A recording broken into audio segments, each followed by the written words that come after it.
अस्सलामु अलैकुम दोस्तों कहते हैं पहले तोलो और फिर बोलो, लेकिन जैसे हमारे माशरे और तरीके उल्टे हैं, इसी तरह बोलने का मामला है। यहाँ भी बोलने के बाद तोलते हैं, यानी ज़बान से अल्फाज निकल जाते हैं, फिर सोचा जाता है कि ये क्या बोल दिया। जिस तरह कमान से निकला हुआ तीर पलट कर वापस नहीं आ सकता, इसी तरह ज़बान से निकले हुए अल्फाज वापस नहीं आ सकते। मशहूर है कि तलवार का ज़ख़म तो बढ़ जाता है, लेकिन ज़बान का ज़ख़म कभी नहीं बढ़ता। इसीलिए सोच समझ कर बोलना और कम बोलना बड़ा अहम है, क्योंकि कम बोलने वाला और तोल कर बोलने वाला कभी शर्मिंदा नहीं होता। एक हदीस का मफ़हूम है कि जो कोई इस ज़बान की हिफाजत करेगा, यानी सोच समझ कर बोलेगा और अच्छी बात कहेगा, इसे जन्नत की बशारत दी गई है। ये ज़बान आपके मकाम और मर्तबे का तयन करती है।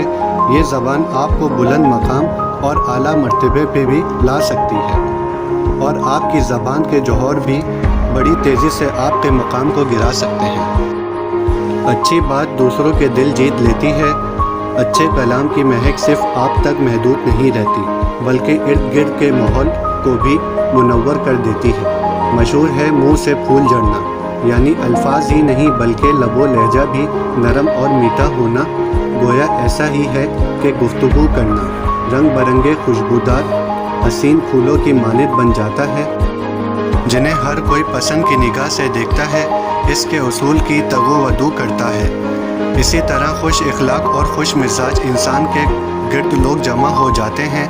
अच्छा बोलना और कम बोलना अहले इल्म की निशानी है, जिनका एक एक जुमला कीमती होता है। जिस तरह एक किताब अच्छी किताब का वर्क हमारे लिए राह हिदायत बन जाता है, इसी तरह साहिब इल्म की गुफ्तगू का हर्फ भी कीमती होता है, क्योंकि वो भी बहुत तोल कर ज़बान से निकालता है।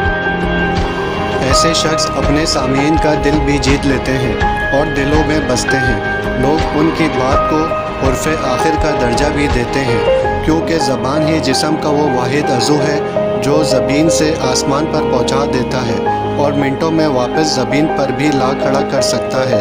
शायद इसीलिए कहते हैं कि ज़बान शीरीन मुल्के गिरी।